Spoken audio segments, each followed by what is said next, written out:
નમસ્કાર દર્શક મિત્રો, મહાતેજ ન્યૂઝમાં આપનું હાર્દિક સ્વાગત છે। હું લખન કોટડિયા। એક નજર નાખીએ આજના મુખ્ય સમાચાર પર।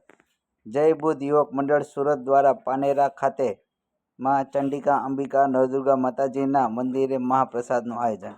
જય બુદ્ધ યુવક મંડળ સુરત દ્વારા દર વર્ષની જેમ આ વર્ષે પણ માગસર સુદ પૂનમના દિવસે પાનેરા મંદિર ખાતે મહાપ્રસાદ અને રાસ ગરબાનું આયોજન કરવામાં આવ્યું હતું, જેમાં સુરતથી મોટી સંખ્યામાં ભાવિક ભક્તો અગાઉથી જ મિત્ર સર્કલ તેમજ ફેમિલી સાથે 135 સભ્ય સેવકો સ્વયંસેવકો રાત્રિના રોકાણ કરી સ્વયંસેવકો માટે રાત્રે રીંગણાનું અને બાજરાના રોટલાનો ભોજન આનંદ લીધો હતો અને પૂનમના દિવસે સવારના 10:30 વાગ્યાથી બપોરના 2 વાગ્યા સુધી દર્શન આવેલા તમામ દર્શનાર્થીઓને ભોજન પ્રસાદ પીરસવામાં આવ્યો હતો અને સાથે દરેક દર્શનાર્થીઓને આઈસ્ક્રીમ પણ આપવામાં આવ્યું હતું।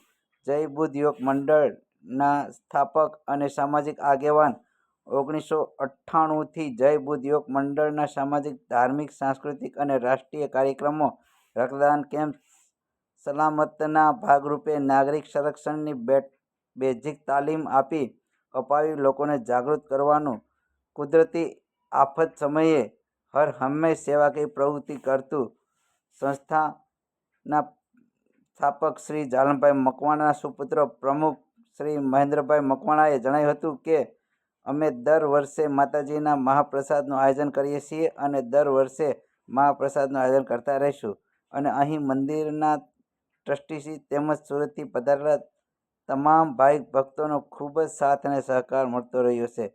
3000થી 3500 ભાવિક ભક્તોએ મહાપ્રસાદનો લાભ લીધો હતો। મહાતેજ ન્યૂઝ, વલસાડ, પાનેરા।